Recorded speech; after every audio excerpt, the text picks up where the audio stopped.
मध्य प्रदेश की बात करते हैं, जहां पर राजधानी भोपाल के दशहरा मैदान में हजारों की तादाद में दलित, आदिवासी और पिछड़ा वर्ग के संगठनों ने शक्ति प्रदर्शन किया, जिसे आजाद समाज पार्टी के राष्ट्रीय अध्यक्ष चंद्रशेखर ने संबोधित किया। 31 सूत्री मांग सरकार के सामने रखी गई, जिसमें जातिगत जनगणना, प्रदेश सरकार से प्रमोशन में आरक्षण का कानून बनवाने, आरक्षण को संविधान की 9वीं अनुसूची में शामिल करवाने जैसी मांगे प्रमुख थी।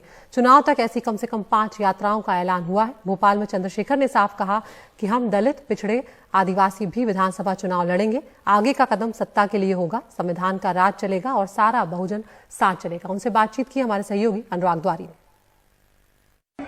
मध्य प्रदेश की राजधानी भोपाल में ये पूरा जो दशहरा मैदान है वो भरा हुआ नजर आ रहा है। चंद्रशेखर रावण जी इस वक्त हमारे साथ हैं। चंद्रशेखर जी, बहुत स्वागत है आपका। भोपाल में विशाल जन समुदाय उमड़ा है यहाँ पर दशहरा मैदान में। मांगे क्या आप लोगों की? मांगे के लिए 31 सूत्रीय ज्ञापन है जो तैयार किया गया है। बेसिक हमें आजादी के बाद अब तक हम लोगों पे भरोसा करते करते थक चुके, भरोसा करते ठगे जाते हैं। अब हमारे लोग अपने पैरों पे खड़ा होना चाहते हैं। जब तक उनके पास किराए के घर थे तब तक उन्होंने वो वहां रह के काम कर रहे थे, लेकिन उन जो बुनियादी अधिकार है वो भी नहीं मिले। अवसर तो क्या मिलेंगे। अब हमने तय किया है कि हम मध्य प्रदेश में रहने वाले अति पिछड़ी जातियों के लोग, पिछड़ी जातियों के लोग, अनुसूचित जाति के लोग, जनजाति के लोग और अल्पसंख्यक वर्ग के लोग जो हैं अपनी लड़ाई को मिलकर लड़ेंगे। अब हम किसी के भरोसे नहीं रहेंगे। तो क्या सीधे तौर पे चुनाव में भी लड़ेंगे इस बार? सब कुछ करेंगे जिस जरिए हम अपने इन वर्गों के अधिकारों को सुरक्षित रख सके और कानून बना के इन वर्गों को अवसर दे सके। कोई हमें 27% आरक्षण देता है, कोई हमें 15% आरक्षण देता है, कोई हमें 12% आरक्षण देता है। हम यहाँ मांगने वाले लोग तो नहीं है। ये लोकतंत्र है, जिसका वोट होगा उसका राज होगा। हम अपने वोट को तैयार करेंगे और उसके जरिए हम अपने लोगों को यहाँ राज करने के लिए करेंगे। अब रानी का बेटा राजा नहीं बनेगा। इस मंच पे जो लोग बैठे हैं, जो पिछले 10-10 साल से यहाँ धूल भाग रहे हैं, सारी सरकारों का सामना कर रहे हैं, अन्याय झेल रहे हैं, लाठियां खा रहे हैं, जेल जा रहे हैं, उन सब लोगों को मेरी जिम्मेदारी है कि उन सब लोगों को प्लेटफार्म के जरिए आगे बढ़ाया जाए। और जो लोग सड़क पर लड़ रहे हैं वो सदन में जाके इन वर्गों के हितों की लड़ाई लड़े, तब जाके मुझे लगता है कि हमारी कुछ मांगे पूरी हो पाएंगी। मध्य प्रदेश में ज्यादा तो दो दल हैं, कांग्रेस या बीजेपी। आपकी लड़ाई दोनों से है या आप किसी एक के साथ लड़ेंगे? किसी से लड़ाई नहीं। हम अब तो अपने समाज को तैयार कर रहे हैं, बहुजन समाज को। हम उनसे लड़के क्या करेंगे? उनके पास वो हमें अधिकार देना नहीं चाहते। आज बीजेपी की सरकार है, हमने कांग्रेस के लोगों को भी आजमाया। यहाँ के लोगों ने कांग्रेस को वोट देकर सरकार बनाई, उन पे अपनी सरकार ही नहीं बची। हम इन सरकारों से, इनकी नीतियों से जो अवसर हमें मिले, जिस तरह से इनको छीन रहे हैं, हम इनके साथ नहीं रहना चाहते। यात्रा भी निकाल रहे हैं आप लोग मध्य प्रदेश में? अभी तो शुरू हुई है। एक और यात्रा जातिगत जनगणना करा के रहेंगे यहाँ। और अभी आएगा बजट।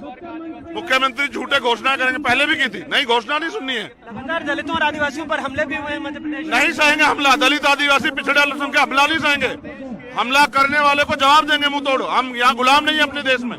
जिस तरह मध्य प्रदेश में हम लोग अन्याय सह रहे हैं, खत्म होगा। अब हम लोग अपने भरोसे लड़ेंगे। कुछ लोग कह रहे हैं कि परोक्ष तरीके से बीजेपी को फायदा होगा अगर आप चुनावी में। कोई कुछ भी कहे, आज हमारे आदिवासियों पे, दलितों पे अन्याय होता है। कौन नेता आके हमारी लड़ाई लड़ता है? जब हमारे खिलाफ यहाँ सार्वजनिक सभाएं होती हैं, हमारे गुर्जर समाज को जातिगत गालियां दी जाती है, पिछड़े वर्ग को अपमानित किया जाता है, दलितों के उनके अधिकारों को जो है उनके खिलाफ जो है नारे लगते हैं, तब कौन सा नेता खड़ा हुआ है? तीसरे मोर्चे की तरफ इशारा है आपका मध्य प्रदेश? हमारा अपना मोर्चा है। वो मोर्चा जो 85% बहुजन समाज का मोर्चा है, वो मोर्चा एक नया अध्याय लिखेगा। किन दलों को साथ में ले सकते हैं आप यहाँ? दल नहीं, ये बहुजन समाज का बल है। हम संगठित होकर लड़ेंगे। और अभी तो जितने भी संगठन यहाँ काम कर रहे हैं सामाजिक रूप से, उनको बस हमें ये समझाना है। कोई तो साझा सिंबल होगा, कुछ तो होगा। जो लड़ाई सड़क पे लड़ रहे हो, सदन में आके लड़ो। उनको भेजने के प्लेटफॉर्म हम लोग तैयार करेंगे। हम मिल बैठ के बात करेंगे। आज तो हम अपनी एकता दलित, पिछड़े, आदिवासी तरफ दिखाने को आए। कांग्रेस बीजेपी से समान दूरी नहीं, हम किसी के साथ नहीं जाएंगे। हम अपना आंदोलन अपने पैरों मजबूत करेंगे और इतना मजबूत करेंगे जिसके जरिए कमजोर शोषित वर्ग के बेटे, जो गरीब के बेटे आगे बढ़े। तो सारी सीटों पर लड़ेंगे 203? ये पार्टी और वो जो पूरा गठबंधन हमारा बनेगा वो बैठ के तय करेगा। मेरा काम है, मैं इनके लिए गली गली जाके लोगों से जन समर्थन और विश्वास हासिल करूंगा कि इनको मौका दे। तो बहुजन समाज के लोग क्या माने, 230 सीटों पर आपकी नुमाइंदगी रहेगी? बहुजन समाज के लोग जब तक अपना घर नहीं था तब तक वो किराए के मकानों में रहते थे। उनका अपना घर है, अपना प्लेटफार्म है। ना कोई टिकट बिकेगा, ना कुछ। काम करने वाले को मौका मिलेगा और जो समाज के लड़ रहा है उसके लिए साथ खड़ा रहेगा समाज। बहुजन समाज पार्टी पहले से यहाँ पर स्ट्रांग थी। अब मायावती जी के 2 विधायक भी थे, लेकिन आप क्या उनके साथ जाएंगे? जो अपने विधायक नहीं बचा पा रहे वो समाज को क्या बचाएंगे? मैं सिर्फ ये कह रहा हूँ कि समाज को फैसला लेना है, जो उनके लिए लड़ रहा हो समाज उसका साथ दे। बहुत बहुत शुक्रिया। तो चंद्रशेखर रावण का साफ कहना था कि जब तक किराए के घरों में वो पहले रहते थे लेकिन अब अपना मकान मिल गया, यानी साफ तौर पर इशारा है कि तीसरे मोर्चे के तौर पर मध्य प्रदेश के चुनाव में ताल ठोक सकते हैं। भोपाल से अनुराग द्वारी, एनडीटीवी इंडिया।